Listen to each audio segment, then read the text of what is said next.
Hello and welcome to this week's Strange Pathways. I am your host, Scott Mort. I've had a good week. I hope you're having a great week too. I downloaded Tubi for my TV, and this week caught up on a ton of the Seth Breedlove documentaries, especially loving Invasion on Chestnut Ridge. Probably just because I live so close to the Chestnut Ridge myself. I've had a lot of odd experiences up on the Chestnut Ridge and the surrounding areas. So definitely, if you get the chance, check out that documentary. Also, Stan Gordon. It's pretty much the Stan Gordon documentary. And to me personally, like Stan Gordon is such a huge hero of mine. I've met him twice. Just the friendliest man you've ever wanted to meet in your entire life. So please, check out, honestly, anything Stan Gordon does, and especially Invasion on Chestnut Ridge. Our first tale is going to take us all the way back to June 6th, 1980. Zigmund Adamski, he's a coal miner, and he's getting up there. He's not super old. He's 56 years old. But he's going to leave his home in West Yorkshire. Specifically, his home is in Tingley, West Yorkshire. And Zigmund Adamski, he's going to go do some shopping. And that's the last anybody's ever going to see Zigmund alive. 3 days later, his body is going to be found on top of a 10-foot-high pile of coal, 20 miles away in the town of Todmorden. Local police officer Alan Godfrey is sent to investigate. He finds that Adamski is wearing his suit, but his shirt, his wallet, and watch are all missing. It gets weirder. Adamski's hair is been cut. It's been cropped, and it's kind of cropped in a really rough way, almost like they didn't use a razor or a pair of shears, but instead just like quickly did it with scissors and tried to even it out. It's very roughly cut.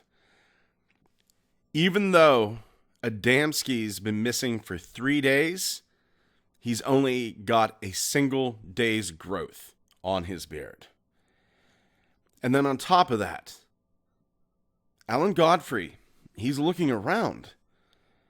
And he looks at Adamski's neck and his head and his shoulders. And there's burns. There are burns that you can tell they're burns, but they're no burns that Officer Godfrey has ever seen.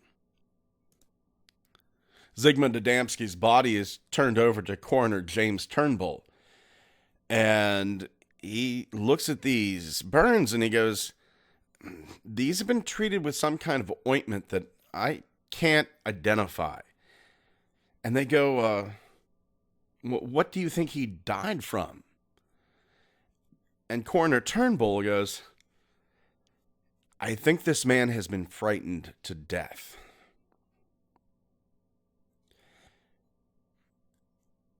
It was a big mystery.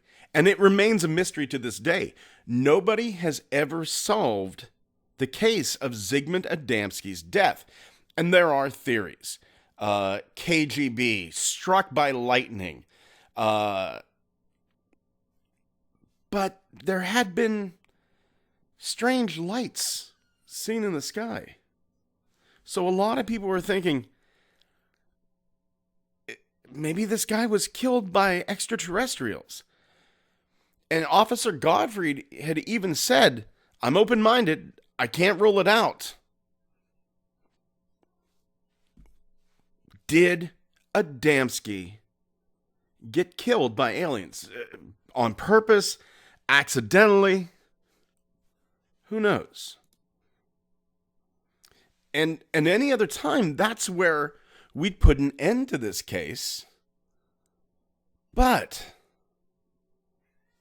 5 months later, Officer Godfrey is sent out at 5 in the morning. He's dealing with escaped cattle And he drives down the road and he sees it. He sees an unidentified flying object, a bright light in the sky. He said it was rotating, diamond-shaped, 20 feet high, 14 feet wide. Godfrey, not having a camera, remember, this is quite a while back. Godfrey doesn't have a camera, but he makes a quick sketch of the object in his notebook and then calls the incident in. But he picks up the radio. Line's dead. Poof, there's this bright flash. Godfrey is now sitting in his car 30 yards further down the road. And 25 minutes later than it had been just moments before, his boot is split open. And you know what? You got to take everything into account. He's got an itchy spot, a little mark on his foot. Godfrey is really shook up. I've never had missing time, but that would be rough. I've experienced something close to it where I was for about 3 nights. And this is psychology. I don't think anything unexplained happened to me, but I'd be lying in my bed. I'd look over at my clock and it would say midnight, and then I'd look over again. All of a sudden it was 6 a.m. There was no sensation of ever falling asleep. So just that,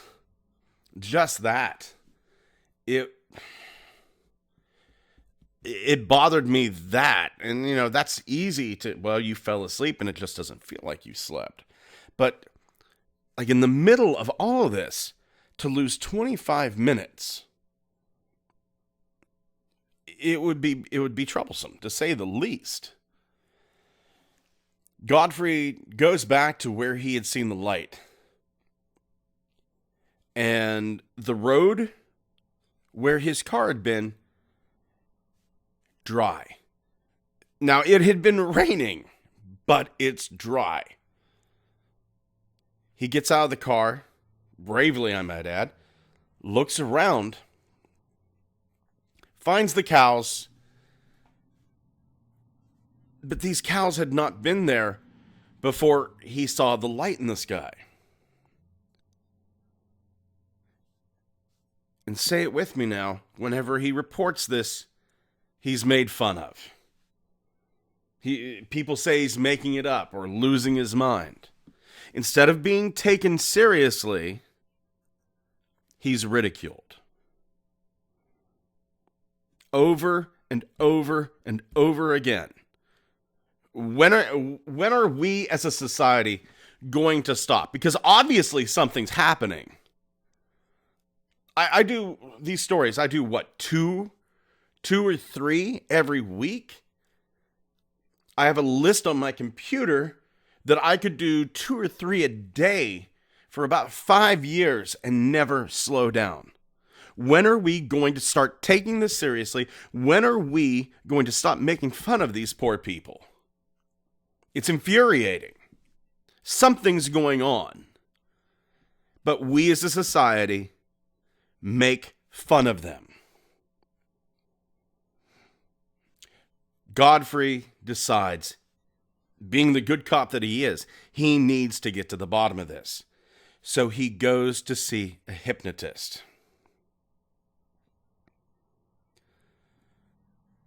Under hypnosis, Godfrey says, I was blinded by how bright this thing was. I passed out. And whenever I woke up, I'm in this strange room being examined by these little creatures. There's many of these little creatures, and a tall humanoid figure with a beard.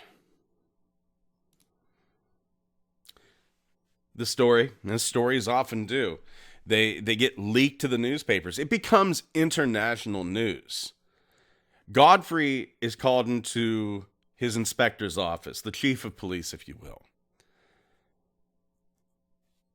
In the office, Once again, here it comes. You know what's coming, and I know what's coming. There's a man in a dark suit and tie. This man introduces himself as the man from the ministry.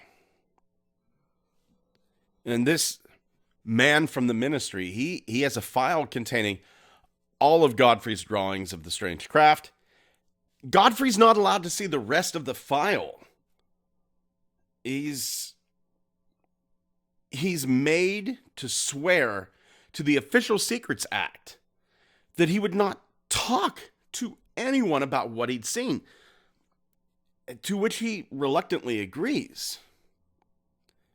Over the next few days, Godfrey keeps running into this man in black. He eventually, he runs into the man from the ministry in a local pub.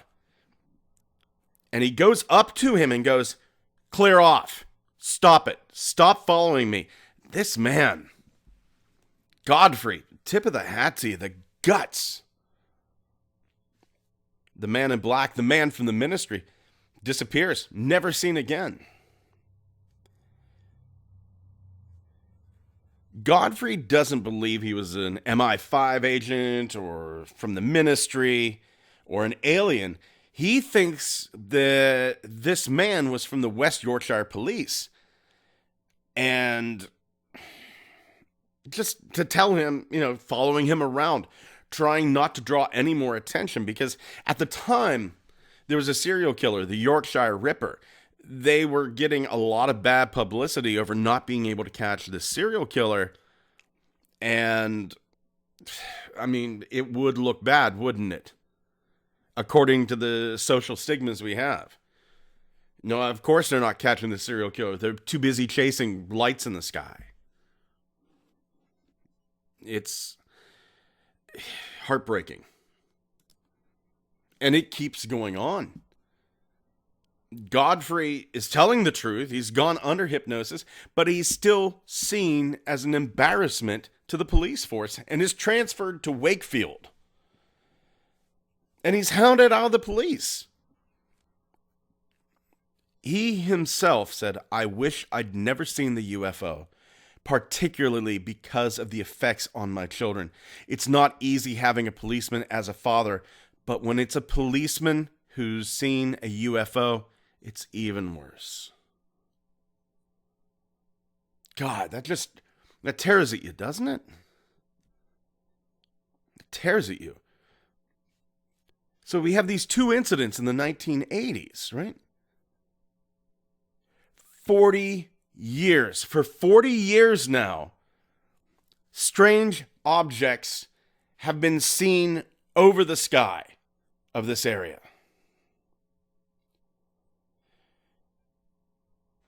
There was this was 1 year. This was 1 year after Godfrey's experience. A Todd Morden local, Vicky Dinsdale, she was out walking her dog. She was with her grandfather. They're just having a great time. And they see a long, thin, diamond-shaped object. This thing, it's up in the sky. It's bright, keeps changing color.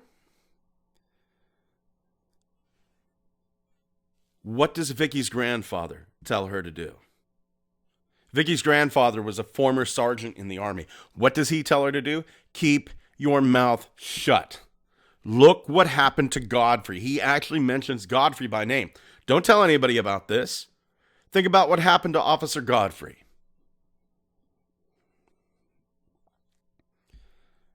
It's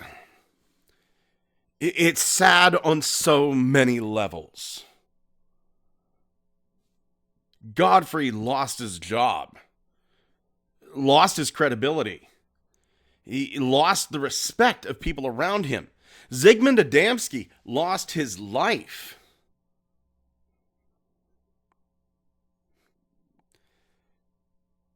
Godfrey lost his family, lost his home, slid into alcoholism. He still swears that what happened to him that night is the truth. His own words. His own words. This was a nuts and bolt craft, not a trick of the mind. This is back in 2014. Godfrey is talking to an audience in Halifax. He goes on, I've never seen anything like it. I would swear on the Bible it was from somewhere else. These things have been seen so many times above Todmorden. They call the area UFO Alley. I mean, it's obvious to me something's going on. It should be obvious to really anyone else. Something's going on. A man ruined his life. No, I'm going to take that back. He didn't ruin his life. His life got ruined. This was a good cop trying to do his job. And because of that, because of the ridicule, instead of taking this man and getting him the help he needs, he was made fun of.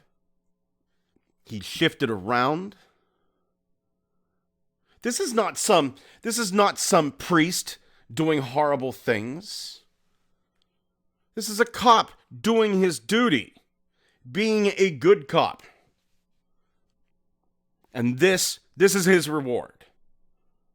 This is his reward for telling the truth. It's despicable. It's despicable the way we treat people who've had these encounters. Our next tale is going to take us back to the summer of 1961, all the way to Spain. It's around 11 p.m., and there's a truck driver by the name of Archimedes Sanchez. That's a name. That's a name. They're finding their way through the Basque Mountains, which are not safe roads for a truck driver to be on. These mountains are in the Spanish province of Vizcaya. Sanchez and his riding partner, he doesn't want to be revealed. They're nearing Puerto de Barazar. They're going to unload the goods in the truck. They're going to get some rest. That's whenever their high beams hit something perched at the base of a sharp embankment on the side of the road.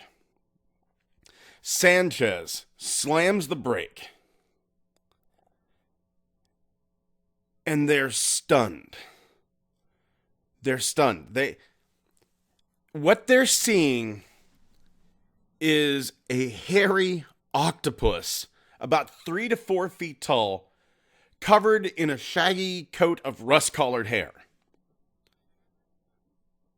This thing, it sees them. It covers its round glowing eyes with one of its 4 tentacle-like arms, but just stays there. It doesn't move. It's caught in the glare. And whatever this thing is, it's obviously uncomfortable with bright lights on it.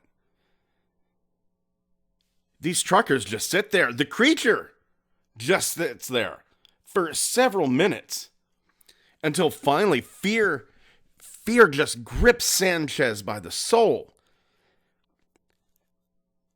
And he tells his friend, his rider companion, get the jackhammer out of the back of the truck and go kill this thing. There's a little bit of a fight back and forth. His buddy doesn't want to get out of the truck. But finally, his friend goes, yes. At that point, Sanchez throws the truck into reverse, gets some space between him and this hairy octopus, and then drives straight towards the creature. He hits the brakes, stops a few feet away from it. And then he starts to realize, oh, this creature's not able to climb up this embankment behind it. All it can do is shuffle back slightly as the truck pulls forward. Sanchez, terrified, backs the truck up, charges this thing a few more times, but he is too afraid to leave the vehicle.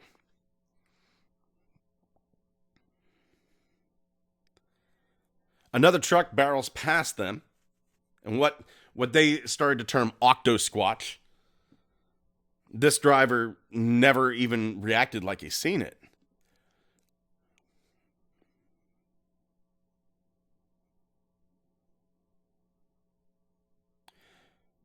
And then finally, they kind of reach an impasse. Sanchez and his partner, they're afraid. This creature's afraid, but unable to escape.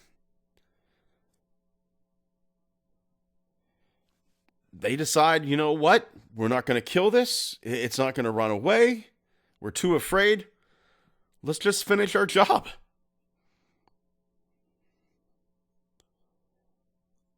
The men finish their run and leave the creature behind. It's a one-off.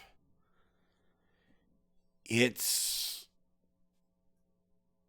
never happened again.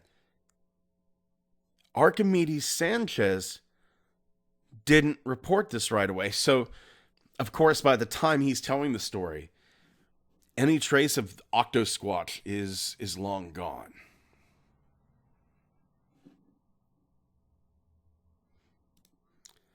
Our last tale is going to take us all the way back to 2013, Albany, New York.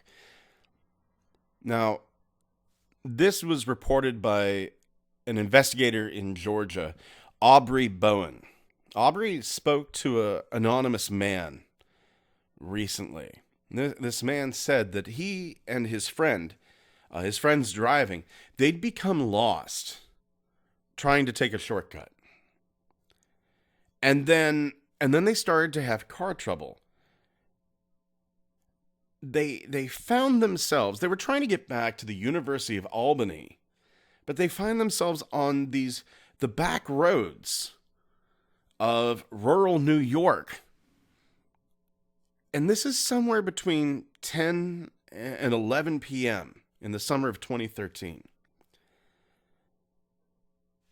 As they're driving, they see something out of the corner of their eye. It came off the driver's side. And it's something huge. He looks over his friends and goes, "Chill." His friend slows down. And as he's slowing down, the headlights, they hit something. It's a deer, but it's not really a deer. Its physical form is that of a deer, but it's massive. 12 feet tall, 9 feet long.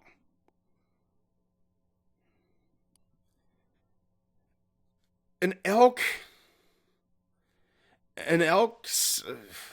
sometimes they can get 9. A moose can get about 10, but 12 feet. This creature was in the middle of the road. It takes 2 steps, and it just stands there. Turns its head slightly towards the men. He doesn't get the feeling that the deer, not deer, was looking at them. But it's looking at the light. And he said the thing that kind of got him the most about it was the antlers. He said the antlers, the eyes, it was something different. They were kind of twisted. They looked like deer antlers, but in a weird sense, they were like doe. And he said, you know how you can twist pretzels into different shapes? It was like somebody did that, but with antlers. And the eyes were white. Now, this didn't have anything to do with eye shine. The eyes are white. Deer eyes are black. Now, he said he didn't think it was eye shine because, remember, this thing is 12 feet tall. So the lights aren't really hitting it. The lights are kind of like midway up at best. They didn't drive any closer. Slowed down, they stopped, they were pretty distant from it. They were looking up to it. They were white eyes, not black eyes, white. To make things stranger, the creature's fur is black and silver. To the witness's credit, he says, I could be mistaken on that. He's chalking it up. Hey, maybe it was the headlights. Maybe, I'm looking at this creature for 7 seconds tops. It's night times. Maybe the headlights made it look black and silver, but it looked black and silver. The creature's face is a little bit flat. It looks like a deer, but it's odd. He's seen moose. He's seen elk. He's seen regular deer. It's none of these things.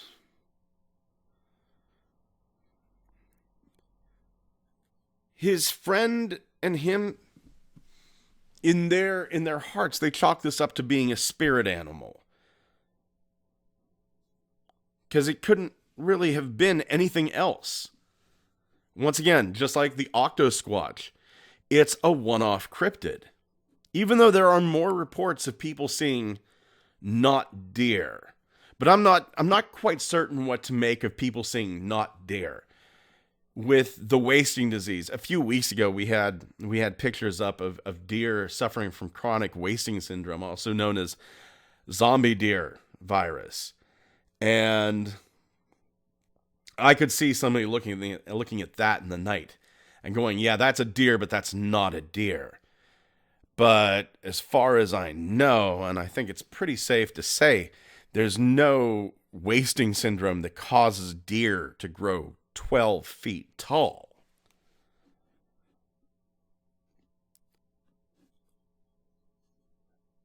There are things out in the woods. There is strangeness out there. So the next time you go out in the forest, be safe. Never hurts to take a little bit of extra time to prepare yourself for the unexpected. Thank you for joining us this week on Strange Pathways. Head on over to our Facebook page. We're going to have a few images associated with the tales you heard here today. If you'd like to get in contact with me, you can do so at strangepathwaysmail@gmail.com. Go out there, tell your friends, tell your family, mention it on message boards. You know that you have a friend somewhere that's going to love this show. And it's amazing. We've been getting, on YouTube, we've been getting an average of 2 new subscribers every day. I know that's not a lot, but it's special to me. It's special to me. Thank you so much for joining us again this week on Strange Pathways. Take care of yourselves and each other.